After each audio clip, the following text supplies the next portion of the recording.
Badlands. Explain those Badlands. That's a hell of a name.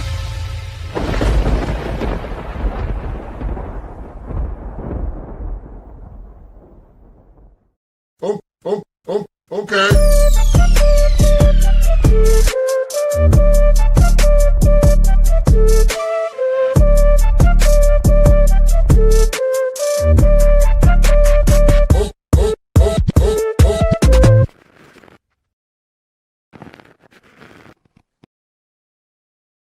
Well, good afternoon, everybody, and welcome to the Daily Herold here on Badlands Media. And I'm your host, Jon Herold. And Elf Boy in the chat pointed out, he said, what is Jon going to be salty about today? I'm actually not feeling all that salty. It's weird. So hopefully you guys can give me something I can complain about. But we'll see. We'll see what happens. There's a lot going on, though. I have like stories from yesterday I need to catch up on. There's stuff today. We broke a story on Badlands Media this morning on our Substack, which is pretty crazy. We're going to get to it all. CK Feld is in the chat asking for prayers. So say a prayer for me, Badlanders. I'm thinking about quitting my job, turning my basement into a commercial kitchen, and baking full time. Prayers to you. If you become a baker, I want brownies or something, or cookies. Not that there's like it's the prayers aren't conditional, but I would appreciate some baked goods. See what else is going on in the chat before we get into it. RT Jones says anything Georgia elections. Yeah, we got some of that stuff. Yeah, guys, don't forget to hit the thumbs up. Elf Boy says my hair looks nice. You're too kind. Spetzel's heading down into the salt mines for me. That's good. Richard roared, Jon appears kind of chipper today. Q Jason and on Jon.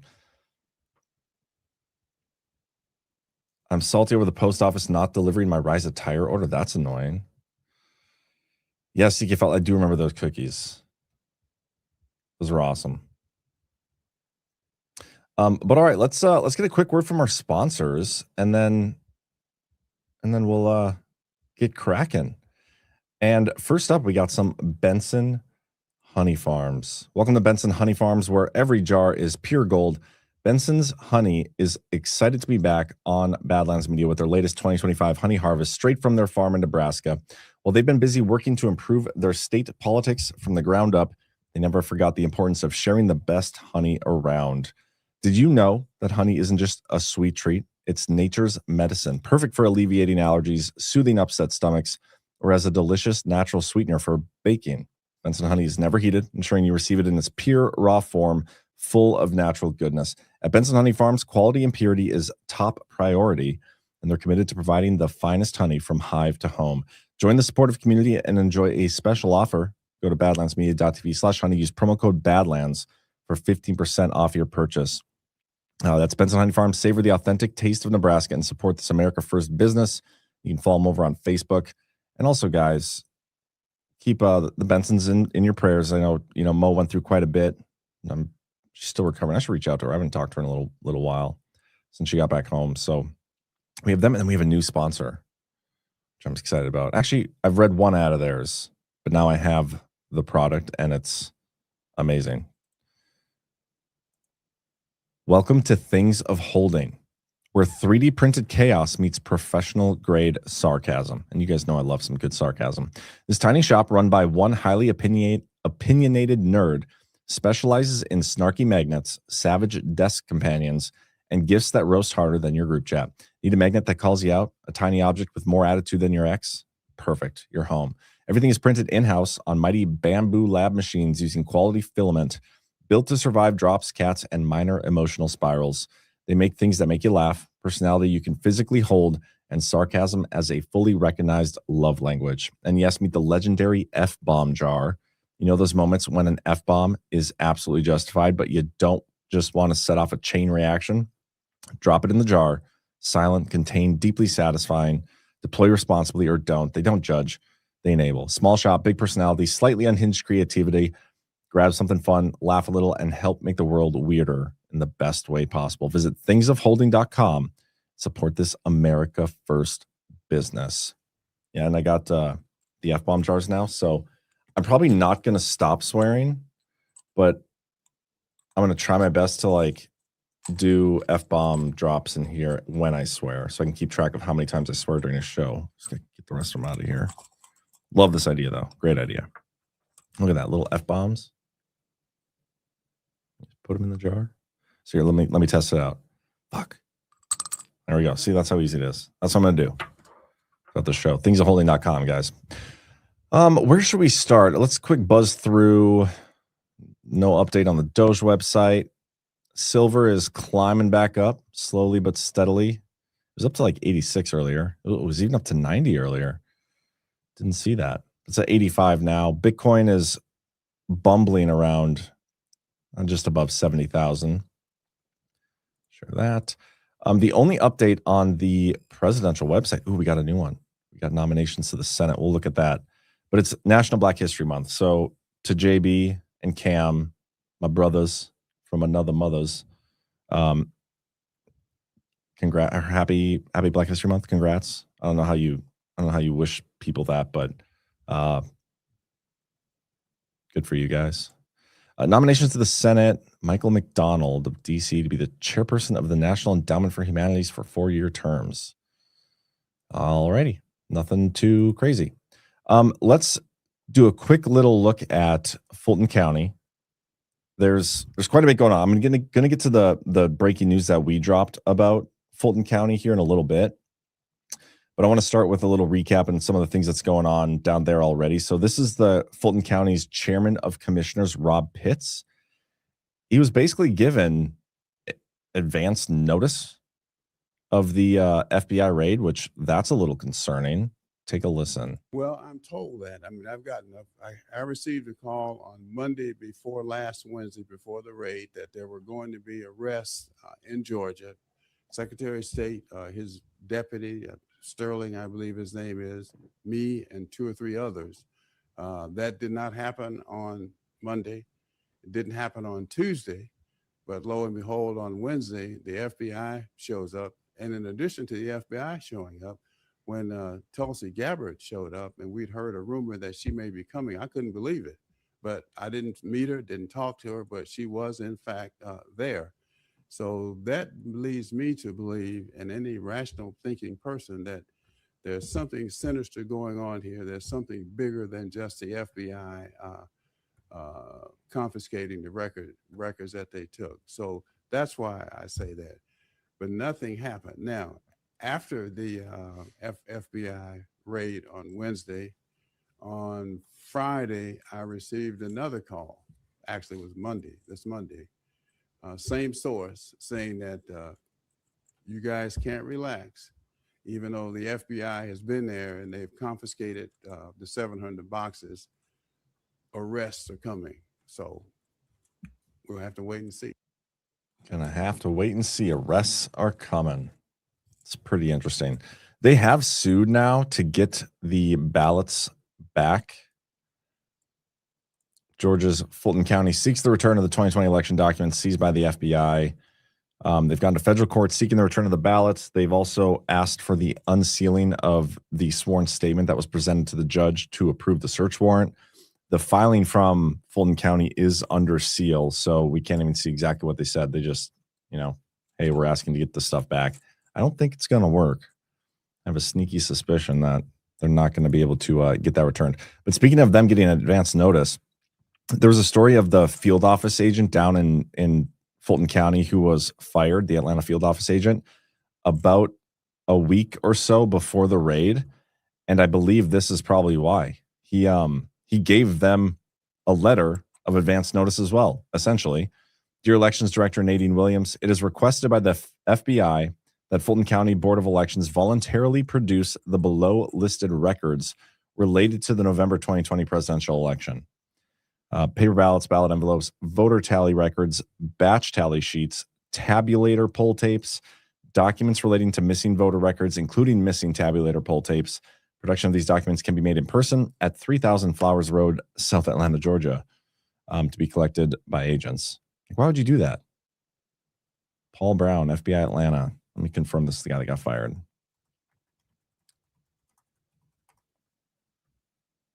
Yeah, here it is.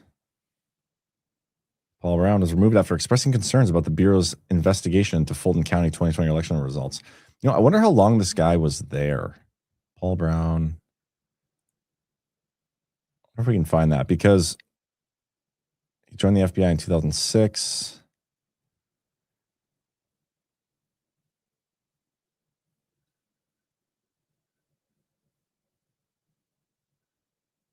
Because if it's possible to find out, like, was he there during 2020 and like didn't investigate valid claims of voter fraud, and so maybe he was complicit in a sense, which is why he would have given advance notice and balked at the investigation. And then anyway, who knows? But we do have this story I want to talk about, because this is our story. Badlands broke this. Brian Cancon, our boy, he knows some people. Okay. He knows a lot of people, especially in the election integrity world. And we got the transcripts from the Fannie Willis special grand jury, the one that Nathan Wade was in. Crazy. We got the transcripts. The judge unsealed them about a month ago or so, and they're not easy to get, allegedly, but we got them. And one of the things that former Senator David Perdue said in his testimony was pretty crazy. Let me just pull up the actual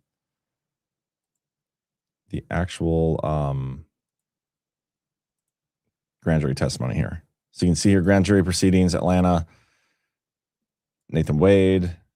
It was Senator David Perdue. But the story here is pretty nuts. Everybody knows about what happened down there. That's the one that resulted in the mugshot. But during the questioning, the back and forth, they get to this part where, and by the way, Senator Perdue, he knew his stuff, like the stories of election fraud. But there was this disagreements. Like Nathan Wade was trying to get Senator Perdue to be like, that there were investigations that took place, right? And they found nothing. That there was all these cases that were brought forth, and every single one of them was dropped. All these things. And there's an interesting exchange here. So you're talking about pre-January 6th. So just to get the timeline straight, I'm talking about sitting here today. You're talking about State Farm Arena and the things that happened in the video. I'm assuming, since then, the Secretary of State's office, the GBI, numerous investigations have looked into that and said that nothing illegal happened.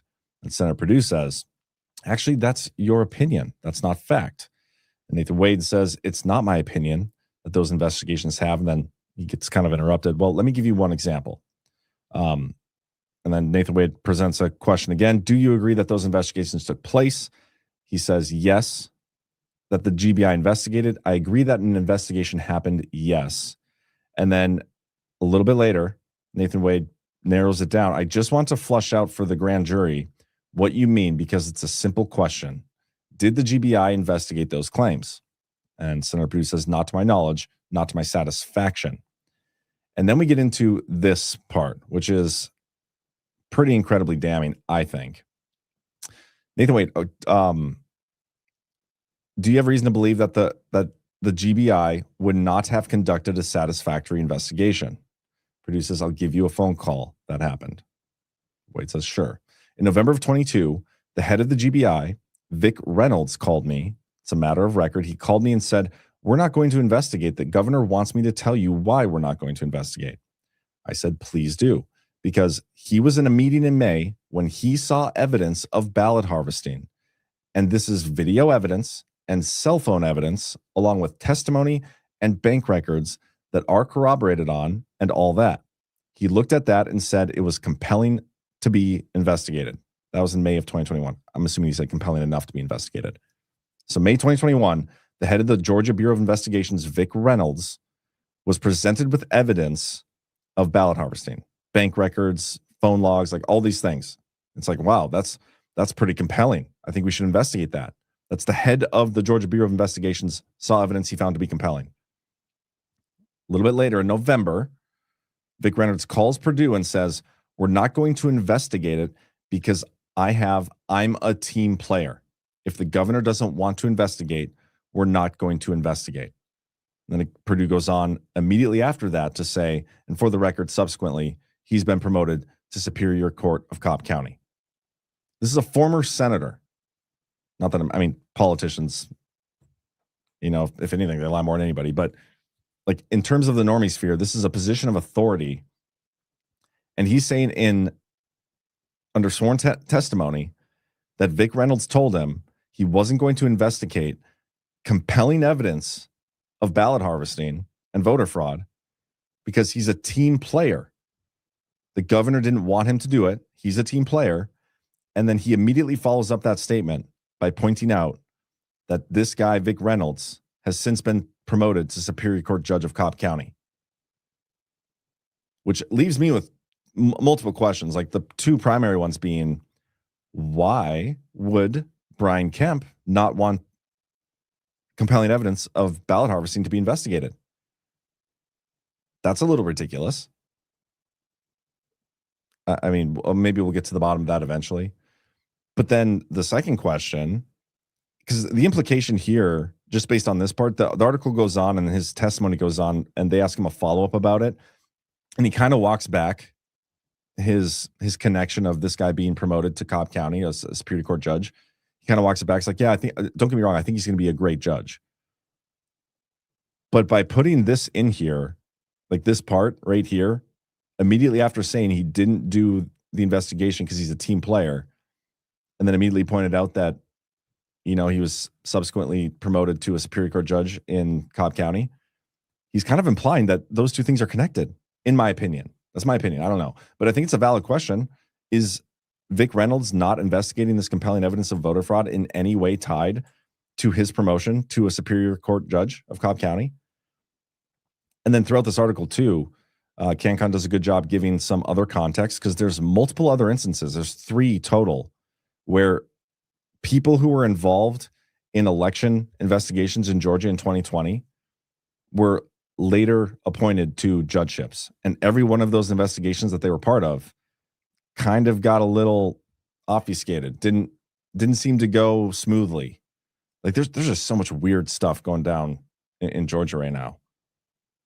Yeah, CanCon nailed it with this article with the typo. November 22nd was after the deposition. Whatever, we'll fix that. But yeah, what a great article. I mean, it's kind of undeniable, and this is the theme of the 2020 election, right? The left likes to say, you know, there's, you know, all these cases that got brought forth, they all got dismissed. Well, not a single one saw any actual evidence, right? That comes up in this testimony as well. But it goes further. Like the reason we haven't gotten to the bottom of the 2020 election is because any opportunity to actually dig into it by any of the, you know, authorities, they wouldn't do it. They didn't pursue any actual leads for the most part. Maybe for the all part. I don't know. They didn't actually pursue any of it. This is a good example of that. So people can stop saying we've investigated, we've litigated all these things. We haven't litigated shit. You can't say we've litigated everything when none of the actual evidence of irregularities and nefariousness that we've found and that are there, if they haven't been investigated and brought to a court and shown to a court, we haven't litigated fuck all. My bad. Just a great example of that. And now Fulton County is under a microscope or a spotlight, maybe both. What happens if you put a spotlight through a microscope? Is that like I guess that's not a microscope, probably wouldn't work.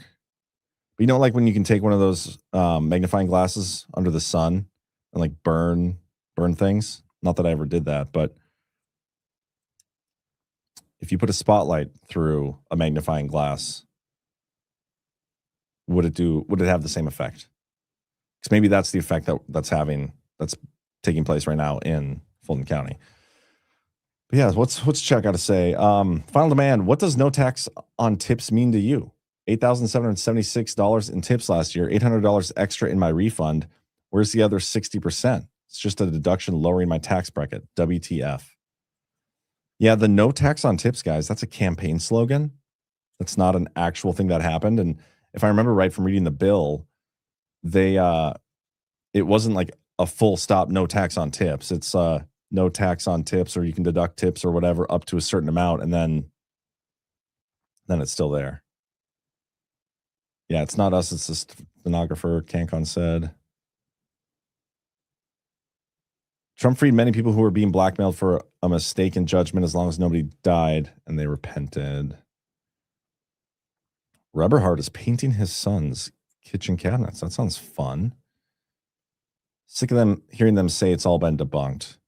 Well, and it's like that clown meme, where it starts like the clown is putting his makeup on and all those things. Like, we're going to see that progression where it's like, this was the most secure election in American history. Everything's been litigated, no evidence, all the cases been dropped. It's like, well, okay, maybe there's some instances, but it wasn't outcome determinative, guys. It's like, well, at this point, what difference does it make? That's where it's going with the media. They're not going to acknowledge it and be like, oh yeah, there's a major issue here. We need to do something. It's going to be at this point, what difference does it make? If they talk about it at all. Because maybe they'll just continue to call Trump an authoritative dictator and this is just political persecution, all that projection and BS they like to do. Who knows? Who knows? I should, Caribbean 23, so I should stop writing no tax on tips when I tip waiters and waitresses, or I'm fake news?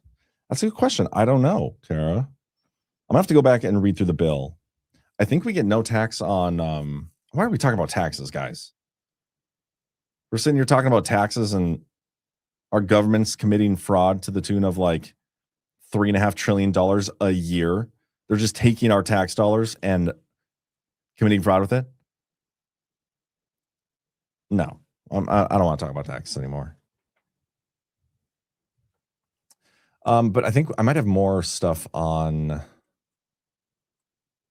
Here we go. So the whole Tulsi Gabbard thing, everybody's freaking out about that. Remember on Monday, we talked about the Wall Street Journal article where they said there was a super serious allegation of something, but we don't know what it is because it's classified.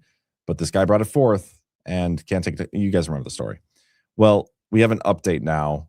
The OIG, Intelligence Community Inspector General, has put out a letter kind of confirming that the allegations were not credible. It's long, but I think it's interesting enough to read through, so we're going to read through it. And since it's my show and I have final say, and that's what I want to do, that's what we're going to do. I'll try to read through it fairly quickly. If I start sounding retarded because I can't read, then maybe I'll take a break and come talk with you guys. Okay, from February 2nd. Today I received security guidance from Director of National Intelligence Tulsi Gabbard for transmittal of urgent concern complaint 250002 CD to the Congressional Intelligence Committees. The guidance requires the complaint to be hand-delivered and made available for review exclusively to the Gang of Eight, which includes the chairman and vice chairman of the Senate Select Committee on Intelligence, the chairman and ranking member of the House Permanent Select Committee on Intelligence, the Speaker of the House Minority Leader, the Senate Majority Leader, and the Senate Minority Leader. Further provides for read and return and that no notes may be taken. Upon receipt of this guidance, I directed my chief of staff to arrange for your review of this highly classified information at your earliest convenience. What happens if like somebody's carrying something over? Like, do they have armed guards walking with his chief of staff while he takes this intelligence over there? Like, I wonder how that works. What happens if somebody like steal? What if he drops it? What if he accidentally leaves his briefcase in the shitter or something? Anyway, the ICIG hotline received this complaint on May 21st. Why do they all do the dates backwards? 21 May 2025. That's a British thing? Isn't it? The people that we defeated in the Revolutionary War. Why are we using the way they do dates? On May 25th, from an IC employee pursuant to 50 USC, blah, blah, blah. The complaint alleged, so we kind of get an idea of what's actually in the complaint, which is interesting. The complaint alleged distribution of a highly classified intelligence report was restricted for political purposes, and the responsible IC element's Office of General Counsel failed to report a potential crime to the Department of Justice, also for political purposes. So they're basically saying that there was a classified report or something that wasn't distributed, and the person making the complaint is saying it was because of political reasons. Like Tulsi Gabbard didn't share some sort of intelligence or highly classified report, and she did not do so because maybe it was, I don't know, maybe the implication here is damaging to Trump. And the trajectory this is going on from Story Monday, letter from Tulsi Gabbard Tuesday. I mean, that was more about the election stuff, but then like denying it. And then now we have this coming out being like, look, it wasn't credible. This is what happened. I wouldn't be surprised if we get to a point where we actually see the complaint completely declassified and put forth, almost like the perfect phone call where Trump declassified the whole thing with Zelensky just to show that they were full of shit. It feels like this is on that trajectory, and it feels like a similar op. You know what I mean? You know, on June 4th, 2025, then acting ICIG Tamara Johnson determined the complaint, if true, met the statutory definition of urgent concern. But she was unable to determine its apparent credibility as required. Acting ICIG notified the complainant of her determination on 6 June 2025, to which the complainant immediately responded with his or her election to transmit the complaint to the Congressional Intelligence Committees. Same day as required by whatever ICOIG former acting counsel requested security guidance from the DNI through ODNI's then acting general counsel. It goes through a whole bunch of mumbo jumbo about the timeline of this person becoming the new ICIG and like the shutdown, and that's why there's delays and like reviewing and all these things. And then it gets to on December 4th, I met separately with Mr. DeVere and DNI Gabbard. In my meeting with Director Gabbard, I inquired about the security guidance, and she revealed to me that the acting general counsel prior to Mr. DeVere's confirmation had never informed her of the outstanding requirement for this security guidance, nor had she received any requests from the ICOIG. Upon learning it was of my office's top priorities, Director Gabbard, committed to providing the guidance as soon as practicable. Goes on and on and on, blah, blah, blah. And then it really goes into like this guy, this IC, the Inspector General of the Intelligence Community, saying, I would not have come to the same determination as the previous acting ICIG. And this is the explanation as to why. In her June 4th, 2025 determination, acting ICIG's Johnson's explained that a decision to limit the distribution of a report on its own would not meet the urgent concern definition. The first allegation in the complaint became potential misconduct only when for political purposes was ascribed as intent by the complainant. The basis of knowledge examination fails because the complainant could not have reasonably known the intent for the limited distribution. And this is what it comes down to. It's probably something anti-Trump, damaging to Trump, but it's not credible. The person made the complaint, said it was for political purposes, but they can't possibly know that. This is a hit piece. It's a trap. It's a trap. So I said I was going to read the whole thing, but I don't even want to anymore. It's kind of boring. I don't know. I read it this morning. I was like, this is pretty juicy. We should read through it, but I feel like there's so much other stuff to talk about. Richard Rohr, anybody can make false allegations. Remember all those women being paid to lie before the 2020 election. I know better than pretty much anybody that, yes, anybody can make false accusations. Bay Arthur's Dick, John, the conservative treehouse believes this Tulsi op is the same node of the ICCIA behind Eric Chilmella for his Trump impeachment op. Yeah, that wouldn't surprise me at all. It feels like that. And I mean, these people, they're not stupid, but they're also not like incredibly creative when they have something that works. And that stuff worked. It didn't ultimately get the goal they wanted, but it's stalled long enough for them to steal the election from Trump. The original impeachment stuff, the Eric Chilmella, whatever his name is, it works. So they're doing it again. It's just more interesting to me that their target is Tulsi. They are so afraid of Tulsi right now. Liberty Line, what? John doesn't know anything about that? About what? Oh, yeah, what I said earlier. Rise of Tire. Hey, friends, I was told somebody had an issue with their order of shipment with Rise. Is that person still in the chat? I think they just said they were mad that the post office hasn't delivered it yet. Yes, Robert Hart, you are a co-founder. We're all co-founders here. Bill and Hillary get another 3 weeks before the next delay tactic. I don't know. I feel like they're actually going to sit down for that. That was one of the news stories I was going to talk about yesterday. Is Bill and Hillary decided to sit down for like a live oversight committee hearing, questioning about the Epstein stuff. Aeolius, how do I become a co-founder? You You just have to call it. Say it. Complain that you're not getting enough attention, and then say you want a title, so we'll allow it.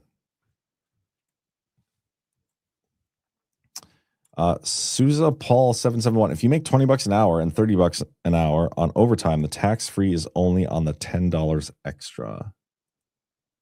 Gotcha. That's interesting.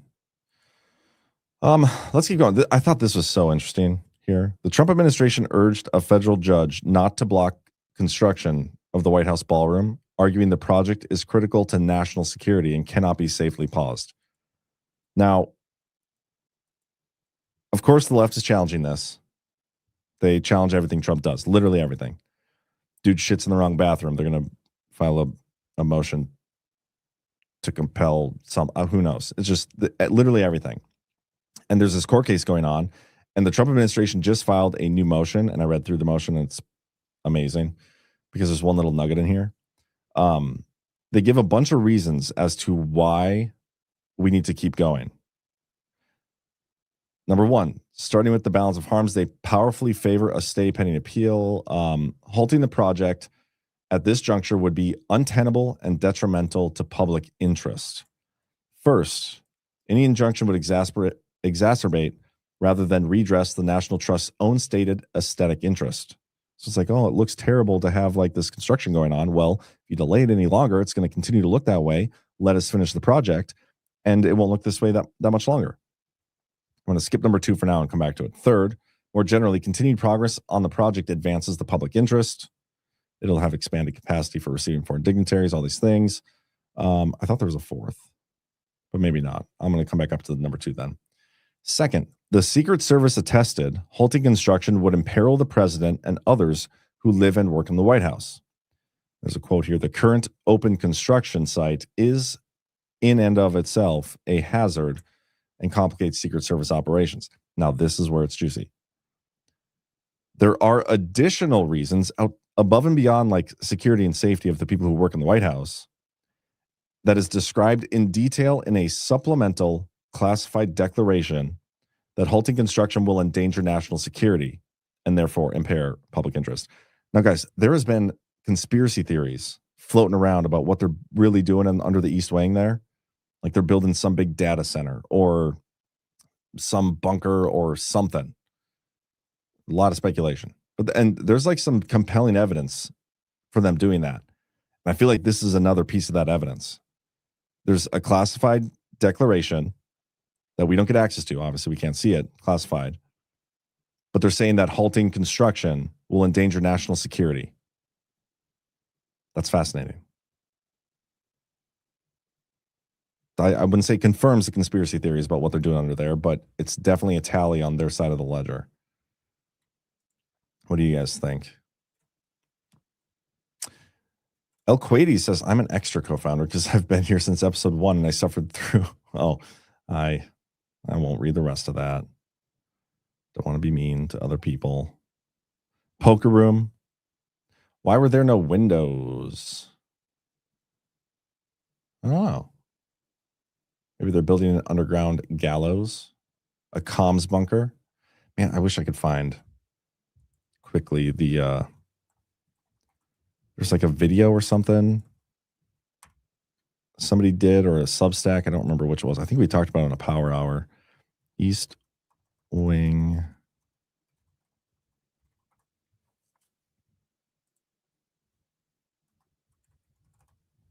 Oh my God, that was great.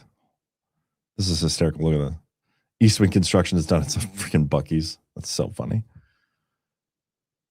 Man, Buc-ee's is amazing.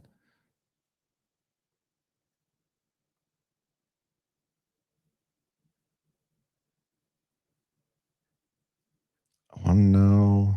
I think this might be the video. Hidden tunnels, whatever. You guys take my word for it. I'll find it later. But there's something going on under there. Doesn't make sense. But let's keep going. What else do I got for you?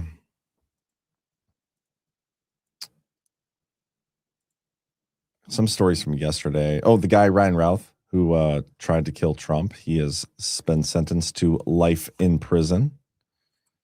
That guy can go fuck himself. Put a bomb in the swear jar. Trump announced yesterday a major trade deal with India. It's good stuff. President Trump is launching a $12 billion critical minerals stockpile. Don't forget, silver is considered a critical mineral. I don't know if that's included here, but he's preparing to unveil a critical minerals reserve backed by $12 billion in funding, including a $10 billion loan from the U.S. Export-Import Bank, according to a Trump administration official.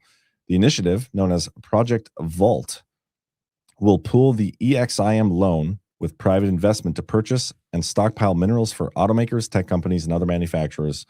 EXIM's board is expected to approve the 15-year loan later Monday. Trading partners or firms Hartree Partners, Traxys North America, and Mercuria Energy Group are slated to handle the procurement of the raw materials. Officials said the reserve aims to maintain a 60-day supply of critical minerals for emergency needs. I mean, this makes total sense. We use so many critical minerals for all sorts of things. I'm surprised this didn't already exist. But good for you, Trump. Good idea. I like it.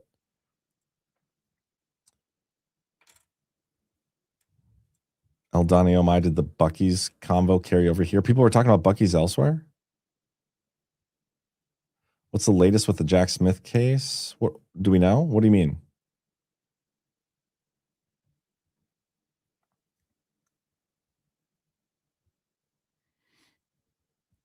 Tracy Nanette says, whoa, there are no thumbs down. Did the haters take a day off? That is surprising if that's true. Or is it possible my show is just that good that you can't downvote it? But you know what? Don't worry, guys. I got you. I'll go thumbs down it. We're good. We're good. Keep me humble. Witkoff is going to hold talks on Russia, Ukraine, and Iran nuclear deal. So this came out yesterday, but I think I just saw that it got postponed again. Let me check Axios. Yeah, what the heck? Now I'm confused. Let me go back to this article. President Trump's special envoy Steve Witkoff will meet with leaders from Russia and Ukraine in Abu Dhabi and is set to hold talks with Iranian officials in Istanbul on Friday. Okay, so the Friday meeting is the one that I think got scrapped potentially. And I am not going to I'm not going to get behind this paywall. Let me see if I can try. I'm not going to pay to get behind it. I'll see if I can get behind it with the archive link. There we go. Look at that. Plans for Iran nuclear talks are collapsing, U.S. officials say. The U.S. told Iran on Wednesday that it will not agree to Tehran's demand to change location and format of talks planned for Friday. Standoff could block the diplomatic path and convince President Trump to opt for military action, which is exactly what they would want. Don't give it to him. I don't think that's what Trump's going to end up doing, but who knows? Who knows? The U.S. and Iran had agreed to meet Friday in Istanbul with other Middle Eastern countries participating as observers. But the Iranians said on Tuesday that they wanted to move the talks to Oman and hold them in bilateral format.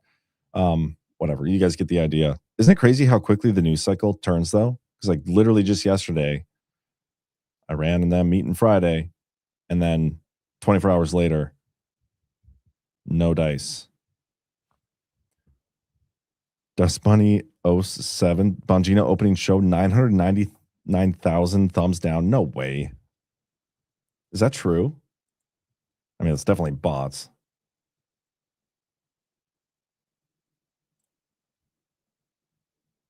Wait, where's this video? I want to see if that's true. When was his first day back?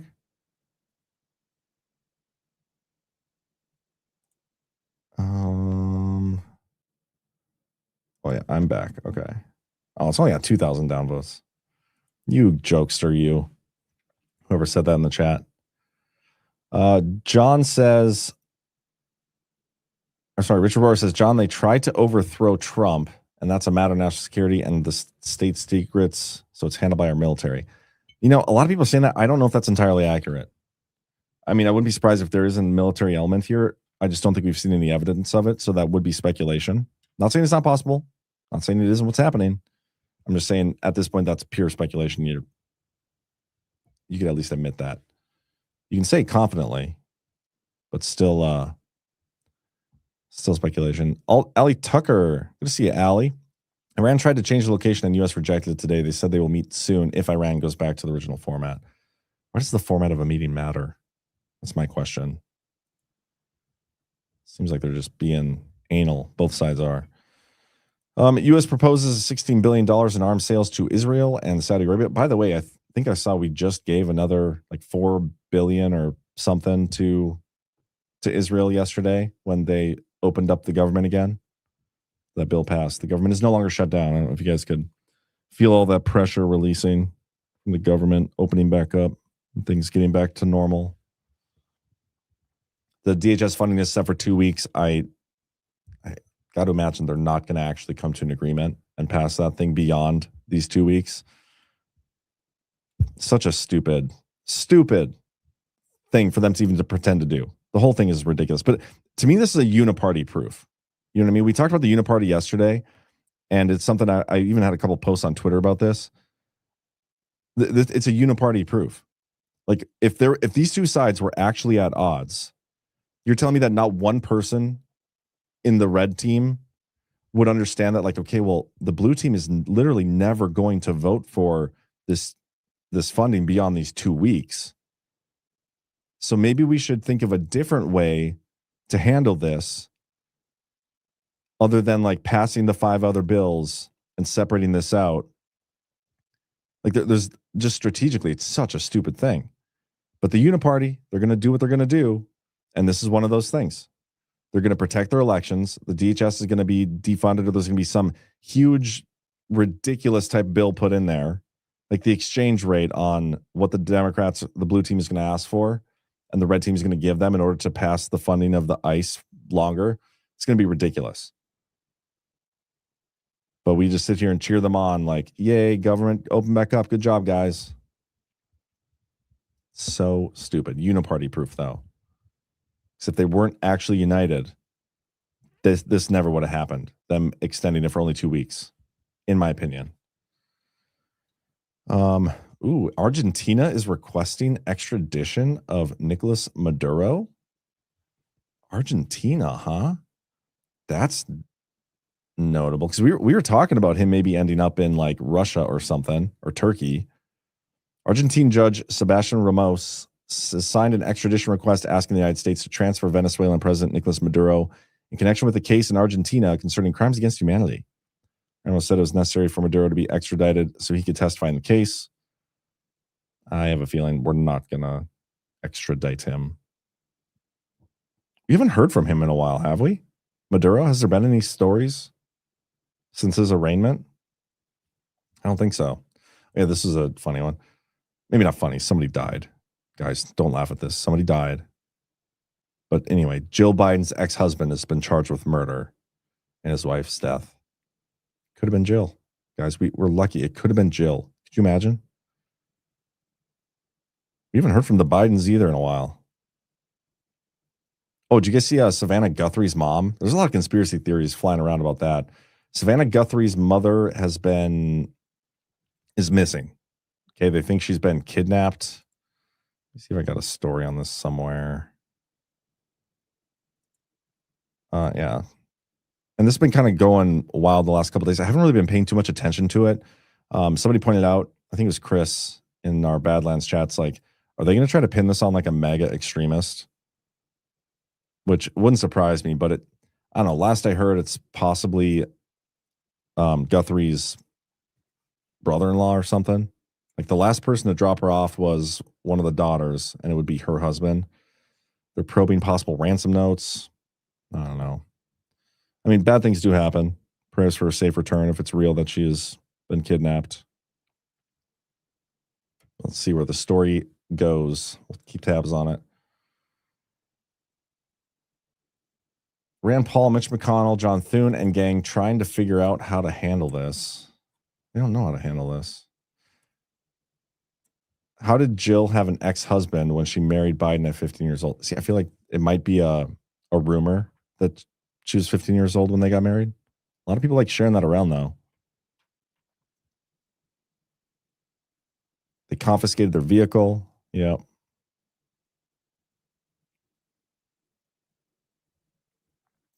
Who is Samantha Guthrie? She's a news anchor, right?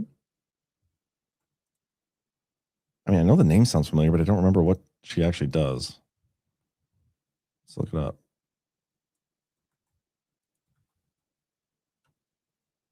Journalist, whatever that means. That's what she is. Let's see what else we got for you. No, that's boring.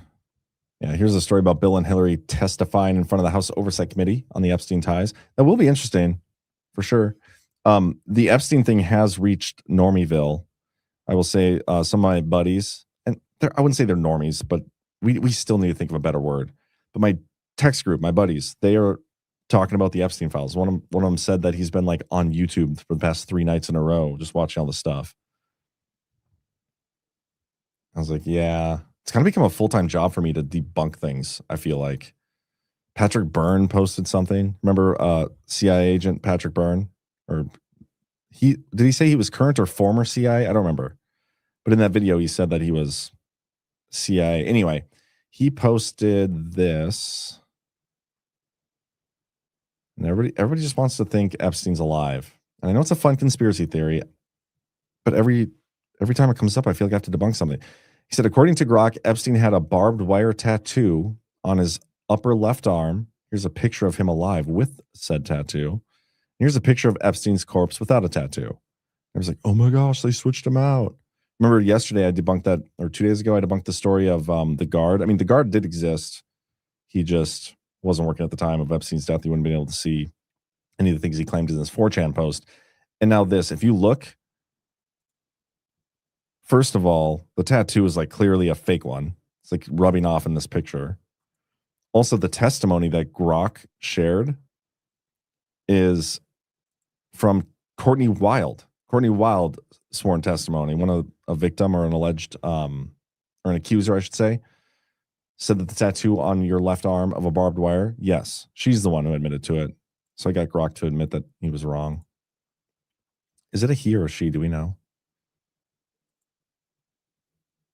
Yeah. Full-time job, debunking. But not everything needs to be debunked. Some things are interesting and true in there. What else? What else? Anything you guys want me to talk about? Ed Martin got fired from the weaponization, we're told, but he's staying on as a pardon attorney. I want more info on that. I want to know like what really went down, why he's not there.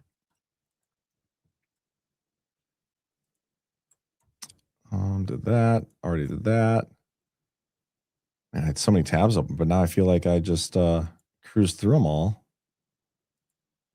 There may not be anything else. Oh, this is, I guess, a pretty big story. Tom Homan is apparently saying that 700 immigration officers are going to be leaving immediately from Minnesota. Trump administration is reducing the number of immigration enforcement officers in Minnesota after state and local officials agreed to cooperate by turning over arrested immigrants. There's going to be a subset of people online who are saying that this is Trump capitulating. I don't think that's the case. If anything, I think they got the officials in Minnesota to capitulate a little bit and agree to actually help them out in some areas, which there's some reports of that going around. That's not the Trump administration capitulating, but people are going to use it. Say that he is. Bent the knee. Don't buy it.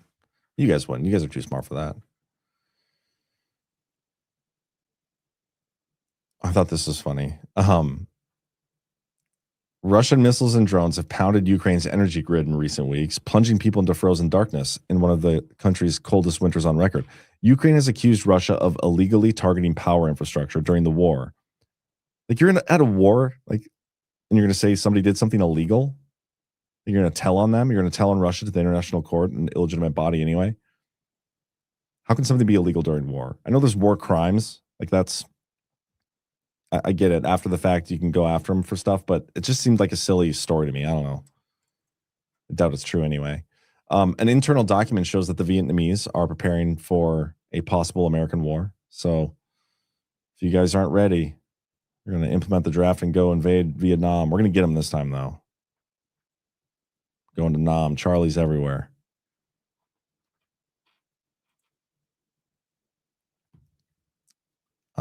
think that is all the stories that I got for you guys. So what do you want to talk about?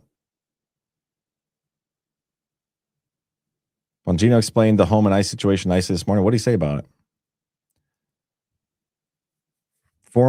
The Farmer Almanac was way off this winter.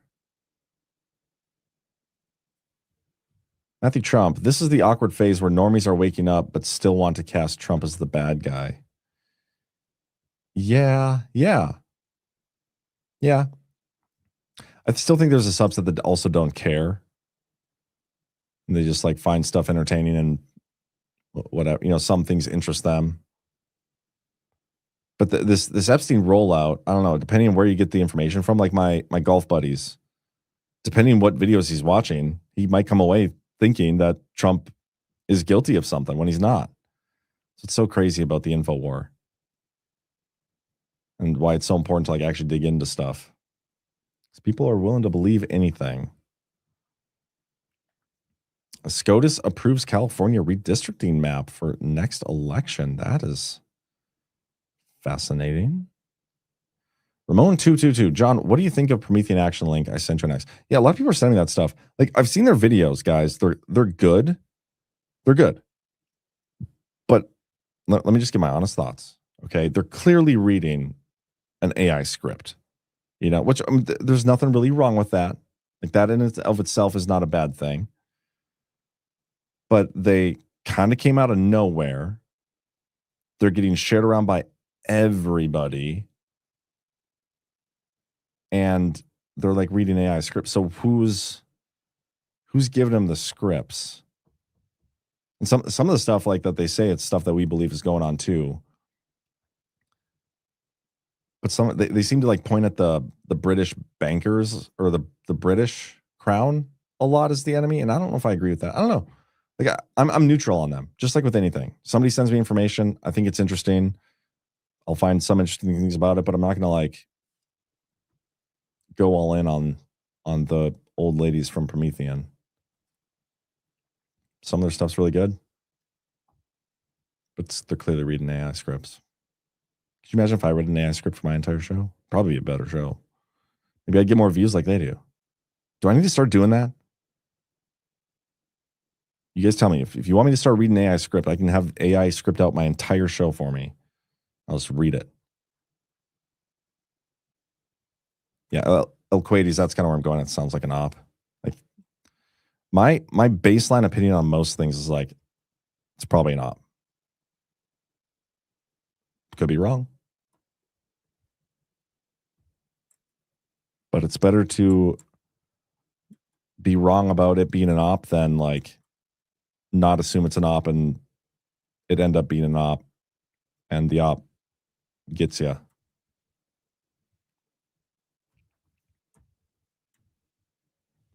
Can we get an AI John that gives us some of his $1 trillion? If only you guys knew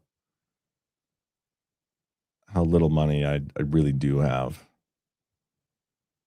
Or just read Alpha's posts. Yeah, I think Alpha uses some AI now and then.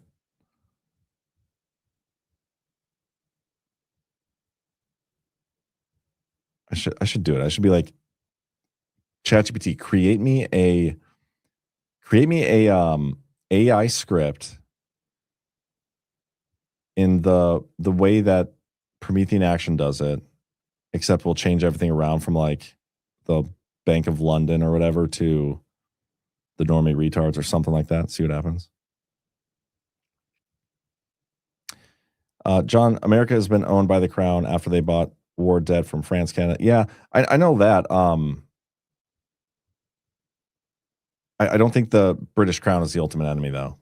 I don't think that's deep enough. I think there's a bigger global element to this. You know what I mean?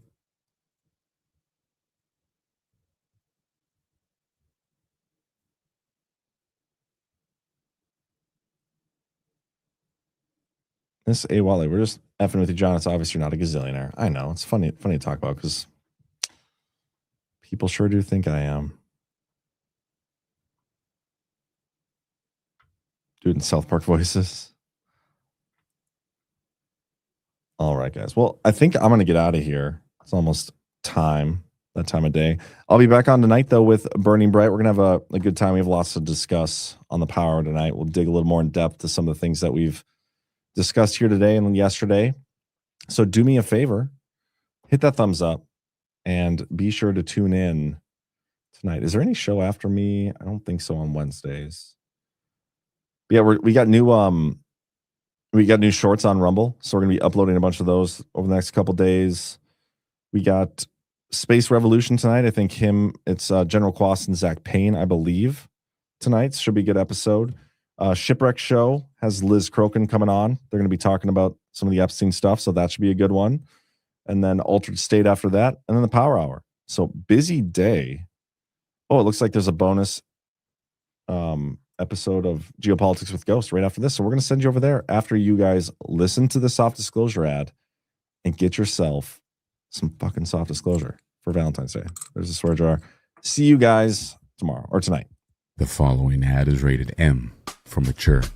Soft Disclosure wants you to get naked this Valentine's Day with limited edition his and her bundles that save you 20% off the individual retail prices. Proprietary oil infusions, grass-finished beef tallow, goat's milk from American goats, locally grown herbs and ingredients.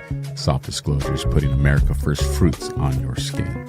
And for these sexy bundles, we've added an all-new boar's haired beard brush and a solid jade gua sha. And the reason I'm here is because Alpha doesn't know how to say these words. Gusha. His, hers. We need a moment to calm down. Don't hide your skin. Disclose it. Get naked this Valentine's Day with Soft Disclosure. Head over to softdisclosure.com and save 20% off individual retail prices with our his and hers customizable bundles, and use promo code NAKED to save 15% off the rest of the site. These statements have not been evaluated by the FDA. Promo code does not apply to bundle discounts.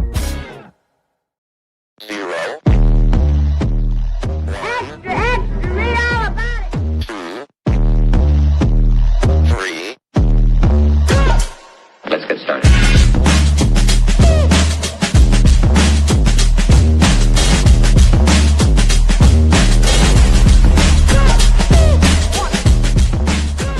That's what she said.